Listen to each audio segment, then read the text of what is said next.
At the beginning of last year, I went before the Board of Ordained Ministry for my ordination interview.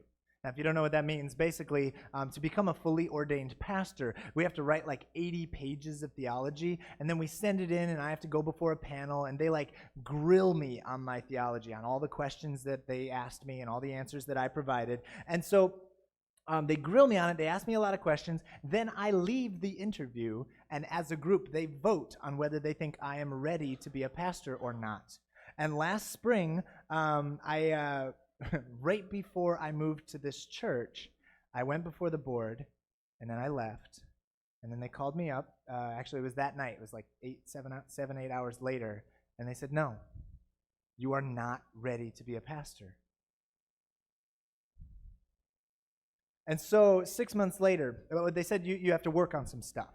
We want you to work on some stuff and come back before the board. It's not that you're a hopeless case, but you got some stuff you need to work on. And so 6 months later, I was now working in this church, and I was rewriting a bunch of my paperwork, and I was working on all the stuff they wanted me to work on. I was getting ready to go back before the Board of Ordained Ministry, and I went to one of the prep meetings, and I was talking to one of the other candidates, and I go to the meeting, and he looks at me, and we were talking about our fruitfulness project. I'm sure you don't know what that is. The Fruitfulness Project is a big part of the ordination paperwork, where I have to describe something that I did in a church, a project that I started, and how it built the kingdom of God. I have to report on something that I started. And so we were talking about our Fruitfulness Project, and my friend, he was well-meaning, but he looks at me and he goes, "Man, it is such a bummer that you didn't get through last time, that you have to rewrite all that paperwork. Is it frustrating that you have to come up with another fruitfulness project?" And I looked at him and I said, "Let me tell you a story. In the Philippines, there is a seminary, a school that where they train pastors to be pastors. And one of the requirements for graduation is that every student in that school has to go out into the world and bring 10 people to Christ. And to graduate from that seminary, you have to go out into the world and bring 10 people into a meaningful relationship with God." Now, you got to understand, this is a Muslim-controlled area of the world, and there is no freedom of religion. It's incredibly dangerous to be telling people about the love of Jesus in this place. And so a few years, it was more like 7 or 8 years ago, there was a graduation ceremony, and where all the students were getting ready to graduate at the seminary. And at that graduation ceremony, they had to have a moment of silence in honor of the 2 students who died trying to bring the love of Jesus to this broken world. Their fruitfulness project is so dangerous where they are living that some of them died trying to get it done. And so I turned to my friend at the prep meeting for the Board of Ordained Ministry, and I said, "So you're asking me if I'm upset that I have to rewrite a little paperwork?" "No, I'm good." I'm good.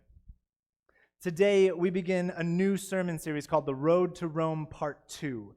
We are going chapter by chapter through the book of Romans, and we're going to start in Romans 5. Next week, we'll do Romans 6, and so on. And one of the key themes of Romans chapter 5 is finding glory in the midst of pain. But the truth is, American Christianity is not good at talking about suffering. We're not good at talking about having conversations about struggling. We have lived at the top of the world for so long that we have forgotten that there can be blessings that come through our struggles. We've forgotten that completely. There was a long time ago, there was a meeting back in the 4th century. It was called the Nicene Council. Maybe you've heard of this.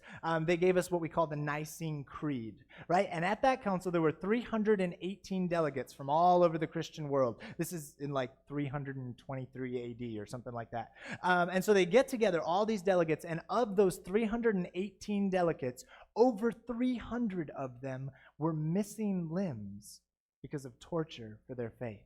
Some of them were missing eyes or feet or hands or toes. I'll do the math for you. That's over 94% of the leaders in the early church had been physically attacked and permanently maimed for their faith. These are the people that gave us the Nicene Creed, one of the foundational documents of our faith. So let's open up to chapter 5 of Romans. And it says, Therefore, since we have been justified through faith, we have a peace with God through our Lord Jesus Christ, through whom we have gained access by faith into the grace in which we now stand. And we boast in the hope of the glory of God.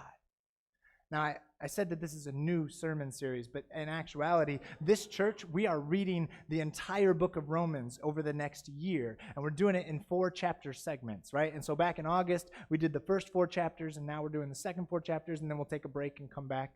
And so really, these first 2 verses kind of give us a nice recap of the first 4 chapters. It says that we have been justified by faith, by believing in Jesus. We have a peace with God. Because what Romans, the early chapters, was all about how glorious God is and how incredible and awesome God is, and we don't measure up. We cannot stand in the presence of all that awesome, but with Jesus, we have a peace with God. And it's a really beautiful message, and he could have just stopped there, but he ruins it by continuing into verse 3, where he says, "Not only so, but we also glory in our suffering, because we know that suffering produces perseverance, perseverance, character, and character, hope. And hope does not put us to shame, because God's love has been poured out into our hearts through the Holy Spirit who has been given to us." We have a peace with God, and that's great. But then it says we glory in our suffering. We glory in our suffering? No, we don't. Like, who's glorying? Of course we don't do that. You ever glory in your suffering?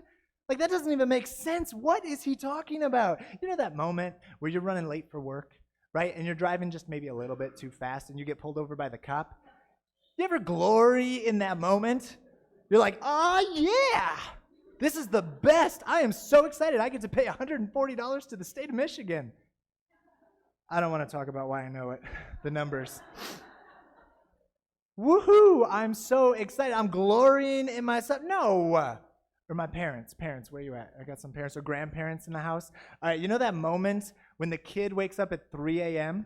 and he takes a good 45 minutes to get him back to sleep, right? And it takes so long to get him back to sleep. The kid's asleep, but now you have to try and fall asleep, but it's too late, right? And by the time you fall asleep, you're going to have to get up anyway, so you just get up at like 4 a.m. You're glorying in that moment? I know I'm not, right? All right. I'm so excited that I get to get up way before any rational, sane human being ever should. We have a peace with God, but we glory in our suffering.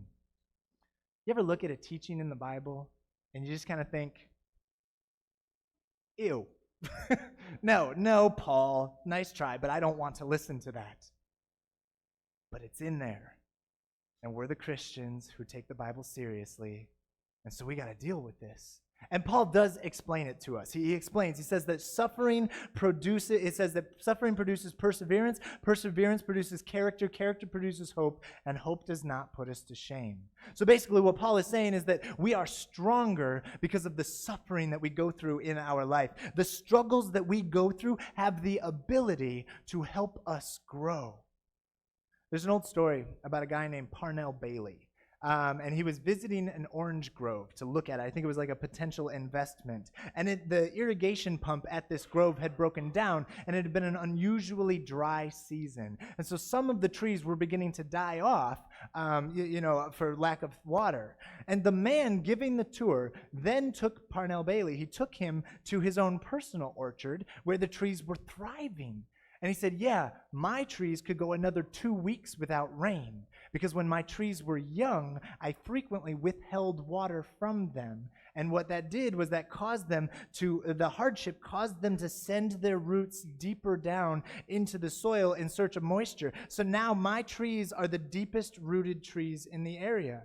So while others may get scorched by the sun, my trees will find moisture at a greater depth. So if we can make it through the suffering of this life, what we will find is that our roots go deeper than ever before. And then verse 6 sort of shifts gears a little bit, and it says, you see, at just the right time, When we were still powerless, Christ died for the ungodly. Very rarely would anyone die for a righteous person, though for a good person someone might possibly dare to die. But God demonstrates his own love for us in this: while we were still sinners, Christ died for us. Now, you might recognize those words. They're pretty famous, right? While we were still sinners, Christ died for us. And I get kind of overwhelmed reading this stuff, so I'm going to make it through it. Let's walk through it. Verse 6, he says, at just the right time, which begs the question, do we trust God's timing? At just the right time, Christ, it says that at just the right time, while we were still powerless. Let's make no mistake, the right time was while we were still powerless. God comes to us before we put ourselves back together. God comes to us before we turn our lives around. God comes to you on your worst day, in your darkest moment, when you are at the lowest you have ever been. That is when Jesus shows up in our lives. When we are helpless and powerless and we are not worth anything to God, that's when he comes to you.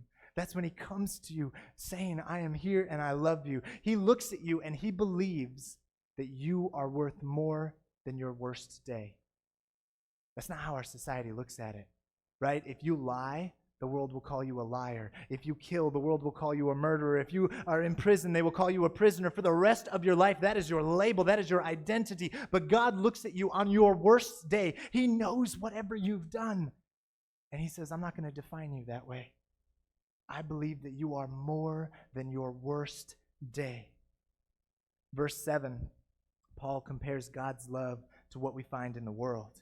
And it says, he points out that dying for somebody else, that's really rare in this world, right? I mean, we don't die for each other very much. And he says, okay, like maybe you would die for someone if they were a really good person. Right? Maybe you'd be willing to give up you might be willing to die for them if they were a really good person. But, I mean, they got to be like a Mother Teresa, Santa Claus hybrid level of awesome before we're willing to give up our lives for them, right? They got to be really great. Nobody's dying for bad people.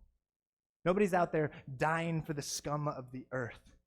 That doesn't happen. I mean, well, think about it. If you're going to give up your life, right? If you're going to sacrifice yourself for somebody else, you want to know that they're going to, that they're worth it. Right? If I'm going to give up my life, I want to know that they earned my sacrifice. They better go up, grow up and cure cancer or something. If I'm going to give up my life, I want to know that it is worth my sacrifice. Verse 8. But God demonstrates his own love for us in this: while we were still sinners, Christ died for us. Do you see the difference? See, what I want you to see this morning is that God's love is so much better than our love, than what we can come up with in this life. God's love is so incredible. What I want to point out is God's love is better than our love while we were still sinners. You see, you can't clean yourself up and then come to Jesus. That's not how it works. We come to Jesus broken and messed up by this world, and God cleans us up. Jesus Christ died on the cross. He came into this world, died on the cross, taking our sin and our shame, so that when he rose from the grave and defeated sin and death, we could walk in a life just like he does. He gave us that second chance. It says, at just the right time, while we were still powerless, Christ died for the ungodly. Here's what I want you to realize this morning. Christ only died for ungodly people. Which is kind of weird because in our culture, we don't like to talk about that. We don't like to admit weakness. We hide our weakness. We try to pretend that we are better than we actually are. But Christ died for sinners. Christ died for the ungodly. So stop trying to pretend. Stop pretending you are better than you actually are. It's kind of like, where's my sinners at in the room? All right, so a couple people, okay, yeah. But then when I read Romans and I say, okay, but here's the deal. Only sinners get to be saved by Jesus. So now where are my sinners at in the room? Right? We all want to be included in that category, right? Me. If you know how good Jesus is, if you know how incredible his healing is, what it feels like to be forgiven, to walk in a new life with God, I am eager to identify as a sinner. I am eager to look at to point out my status as a broken person. Here's a kind of a silly example. We were eating dinner a couple of weeks ago, and I look over at my child's plate, and I see that he has followed his father's footsteps and avoided the vegetables that are on the plate. And so I ask him, "Hey, buddy, you going to eat your vegetables?" And he kind of looks at me. He had that sassy attitude that 3-year-olds have mastered. No, I don't want to eat my carrots, Dad. All right, man, but I was thinking about having some ice cream.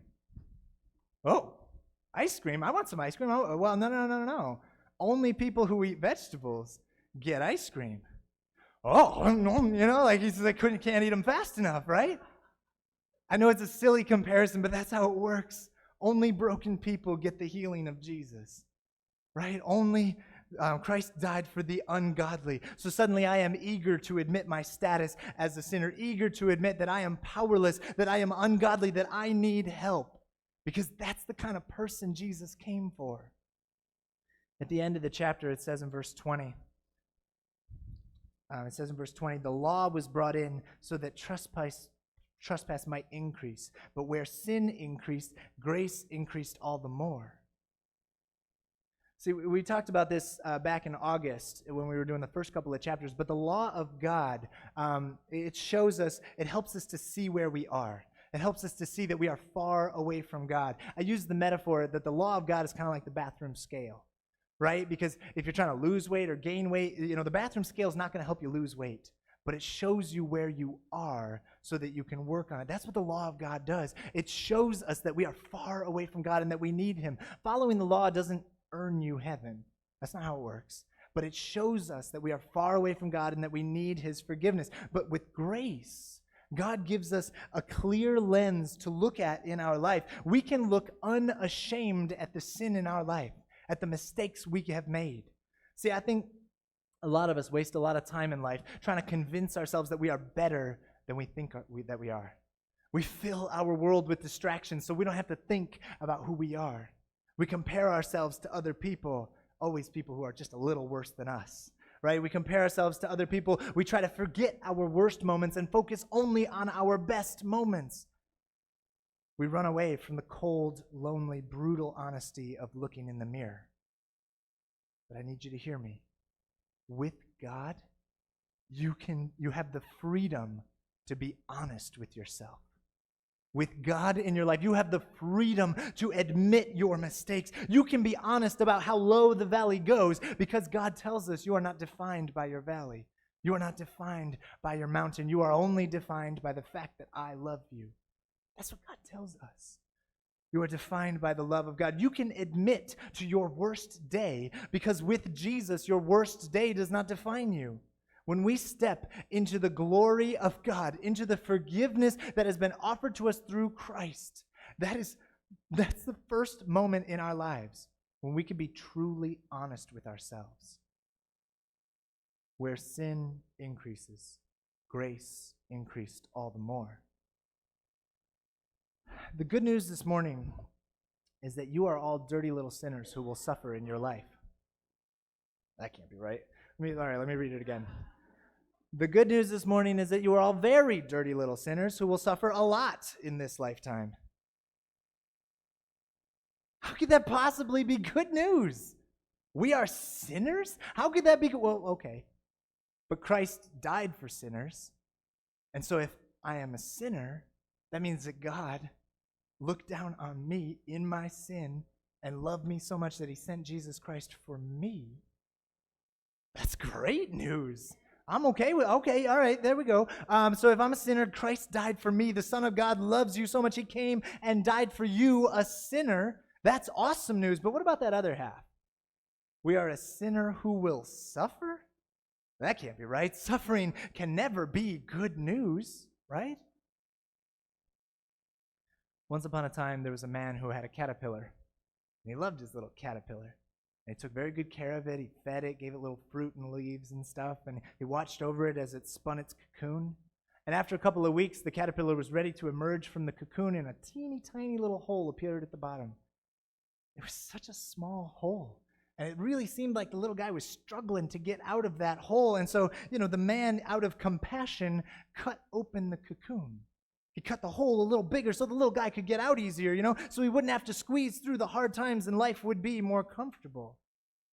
But the butterfly that emerged out of the cocoon surprised him. He had this big swollen body and these teeny tiny little wings. And he kept waiting for it to take off, to fly, but it never did. So the man went to the library and he did a little research. And he found out that butterflies are supposed to struggle. They have to squeeze through that little hole because the liquid in their body gets pushed up into their wings. That's how they inflate their wings. You know that? It's kind of interesting, right? The liquid, they have to squeeze through that little hole. Without the struggle, the butterfly can never, ever fly. By removing the struggle, by making life easier than it needs to be, it would never fly. Paul teaches us that suffering produces perseverance. Perseverance produces character, and character produces hope. I don't know about you guys, but I want perseverance. I want character in my life. I want hope in my life.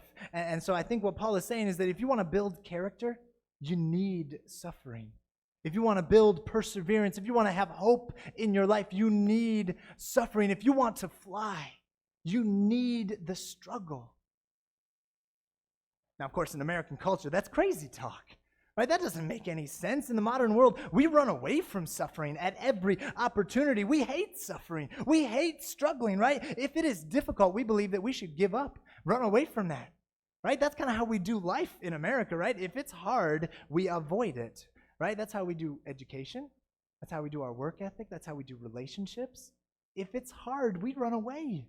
That's too much. I don't want to be a part of that. I get, every single day I get advertisements on my phone and on my tablet and on the internet and on my TV, and every single advertisement has the exact same message for me. Your life should be as easy as possible.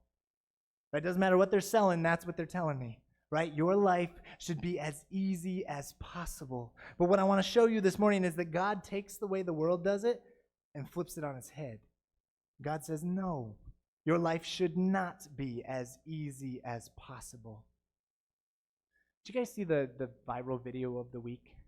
The Botham Jean trial thing?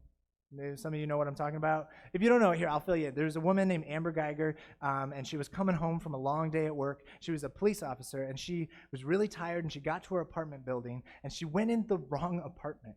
She thought she was going home into her apartment. She went into the wrong apartment and saw a stranger sitting on the couch. And she thought it was an intruder. And her being a cop, she was still suited up. So she shot and killed the man in his own living room. To complicate the fact, she is a white police officer. And he was an unarmed black man sitting in his own living room eating ice cream. And so the trial was so full of tension.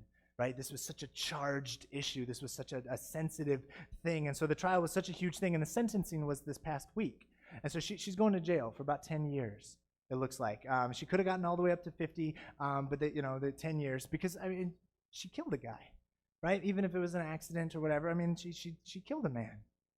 And so after the sentencing, they have something called the Victim Impact Statement, where the family of the victim is allowed to address the defendant.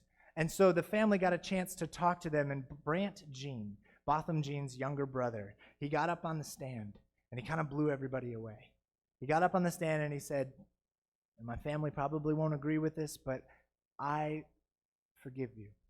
If you are really sorry, I forgive you. I don't even want you to go to jail. What I want for you is for you to find the love of Jesus Christ. That's what he said in the courtroom. He's like, all I want is for you to come to know the love of Jesus Christ, because that's what I know my brother would want for you. And then, that already was pretty crazy. But then he turns to the judge, and he says, I don't know if this is possible, but could I give her a hug? And the judge kind of what? And so he says, please. And so the judge allowed it, and he went and he gave her a hug. And she's bawling. She lost it, right? And she just clung to him. It was like a minute-long hug. And if you haven't hugged someone for a long time, that's a long hug. They just clinged to each other, crying in the courtroom.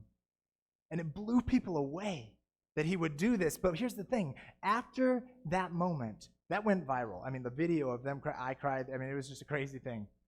But after that moment, the backlash was really interesting because people were attacking that young man, saying, you should not be forgiving her. She only got 10 years. Your brother is dead. You should be furious. You should want vengeance. You should be lashing out. You should be angry. You should be hateful.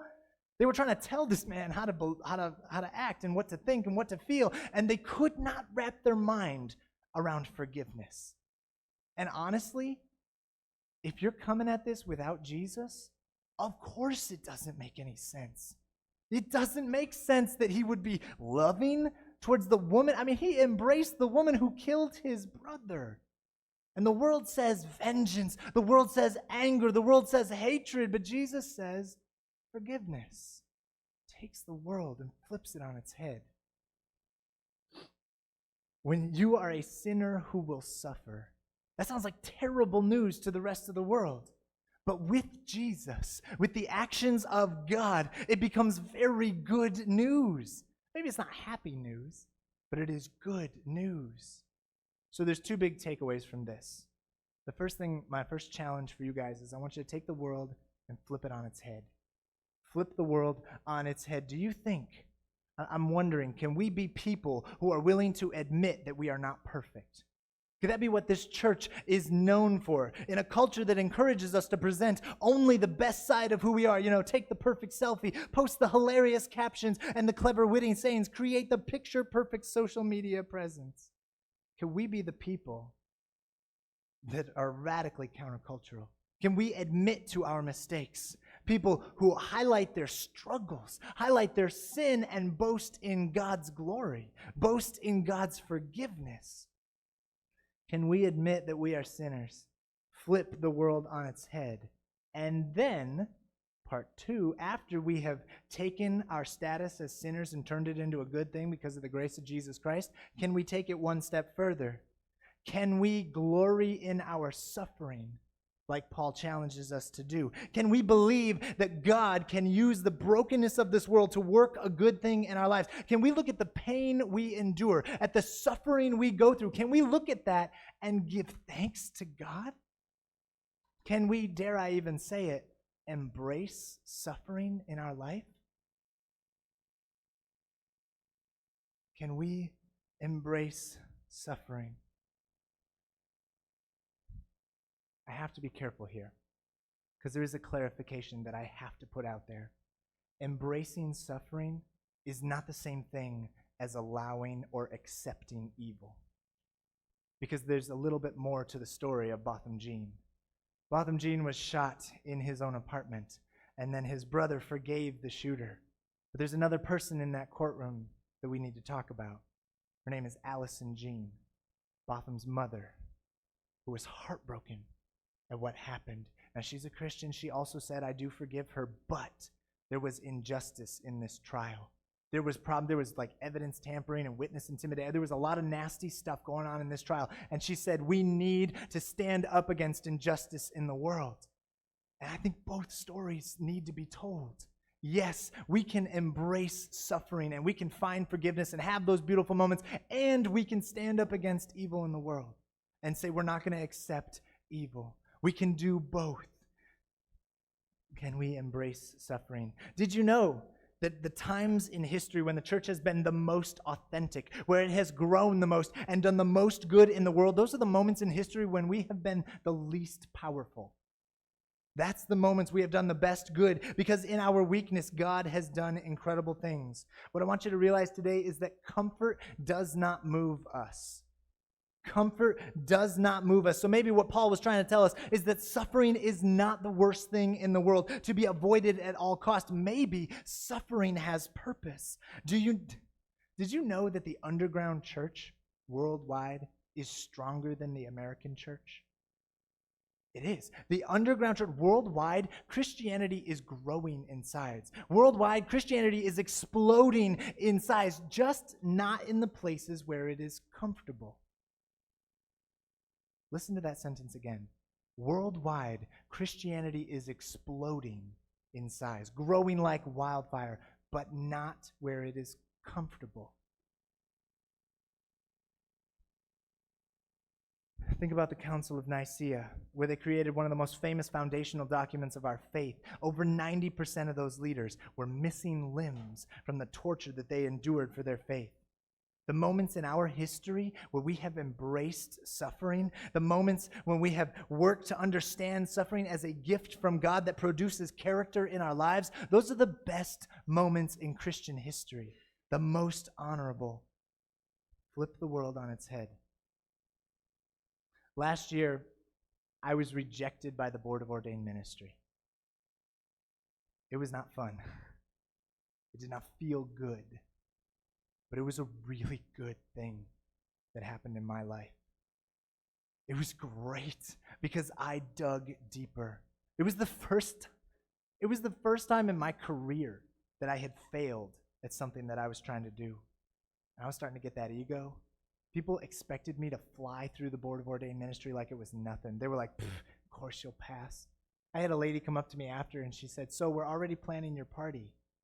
She just assumed I'd passed. I had to tell her, oh, sorry, no party. It was not fun, but it was good because it caused me to dig deeper. It caused my roots to go down further, for me to grow and to get better and to realize that I'll never be done growing, that I will always have more to work on. If I had not gone through that failure, that suffering, and I don't even think it was that big of a suffering, but if I had not gone through that, I would not be growing. I would not be who I am today. And so I'll leave you with this. May you flip the world on its head. May you never forget that God comes to you not when you've got your life all put together. He comes to you in your worst moments, and He loves you. He says you are better than your worst moments. While we were still sinners, Christ died for us. And finally, may you glory in your suffering, because you know that it produces character which can lead you to hope, and hope will not disappoint. Amen.